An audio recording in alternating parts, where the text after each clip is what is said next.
Hello साथियों, नमस्कार। Welcome to exam knowledge. जैसा कि आप सभी को पता है, बीएड वर्सेस बीटीसी का जो केस चल रहा था सुप्रीम कोर्ट में, उस पर सुप्रीम कोर्ट का जजमेंट आ चुका है और बीएड को प्राथमिक शिक्षक भर्ती यानी कि पीआरटी लेवल से बाहर कर दिया है। तो अब पूरे देश में बीएड जो है वो पीआरटी के लिए एलिजिबल नहीं रहा है।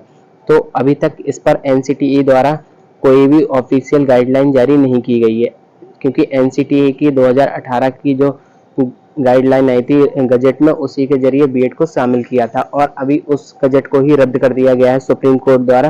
तो अभी तक कुछ भी अपडेट एनसीटीई के द्वारा नहीं दी है कि बीएड वाले बाहर होंगे या उनके लिए अध्यादेश लाया जाएगा या नहीं लाया जाएगा। तो क्या होगा उस पर अभी देखना होगा। लेकिन साथियों, बीएड वाले जो अभ्यर्थी हैं जिन्होंने बहुत ज़्यादा मेहनत की थी, जैसा कि आपका केबीएस का जो अभी एग्जाम गया, तो केबीएस में भी आप लोगों ने बहुत ज़्यादा मेहनत की थी और बहुत से लोगों के बहुत अच्छे अच्छे नंबर भी आए हैं बीएड के। अब अगर ये अभ्यर्थी बाहर होते हैं तो उनका सिलेक्शन जो पक्का था उसका सपना अब टूट जाएगा। लेकिन साथियों, इसी बीच आप सभी बीएड वालों के लिए एक बहुत बड़ी खुशखबरी निकल कर सामने आ रही है। और तो साथियों, वीडियो में आगे बढ़ने से पहले यदि आप हमारे चैनल पर न्यू तो प्लीज़ चैनल को सब्सक्राइब कर लें और वीडियो को लाइक और शेयर भी कर दें।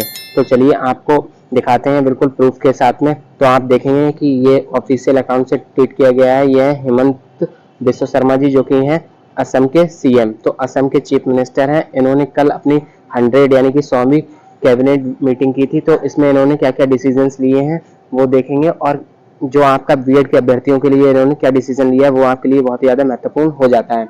तो आप देखेंगे कि इन्होंने ये अपने ट्विटर हैंडल पर डाला हुआ है। तो देखेंगे, approval to amendment of rule 3 of schedule 1 of the Assam elementary education rule 1977 to improve selection criteria of teachers in LP and UP schools, यानी कि लोअर प्राइमरी स्कूल और अपर प्राइमरी स्कूल में जो क्राइटेरिया है टीचर्स लेने का, भर्ती करने का, जो एलिजिबिलिटी का क्राइटेरिया है, उसको अब इम्प्रूव किया गया है। और आप देखेंगे कि इन्होंने लोअर प्राइमरी यानी कि फर्स्ट टू 5 में बीएड को एलिजिबल कर दिया है, यानी कि असम में बीएड के अभ्यर्थी टीचर बन पाएंगे प्राथमिक शिक्षक भर्ती में। तो ये इन्होंने अमेंडमेंट संशोधन किया है। तो साथियों, जब असम में ये संशोधन हो सकता है तो फिर पूरे भारत में ऐसा क्यों नहीं हो सकता है, पूरे इंडिया में ऐसा क्यों नहीं हो सकता है, और हर स्टेट अपने अलग अलग इस तरह से संशोधन क्यों नहीं कर सकती हैं। तो साथियों, ये आपके लिए जीत का पहला दरवाजा है बीएड के अभ्यर्थियों के लिए जो बहुत ज़्यादा परेशान थे। अगर असम में हो सकता है तो साथियों ये कहीं भी हो सकता है।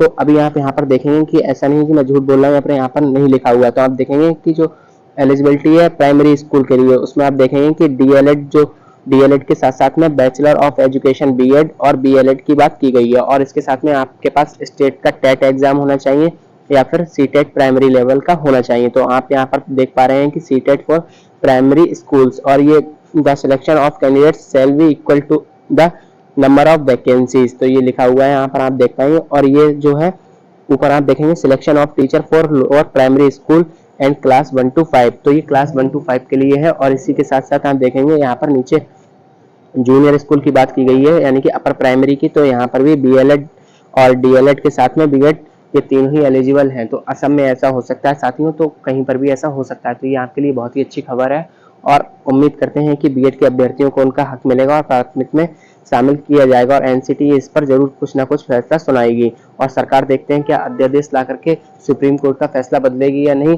तब तक के लिए साथियों, चैनल को सब्सक्राइब कर दें और वीडियो को लाइक और शेयर भी कर दें। Thank you.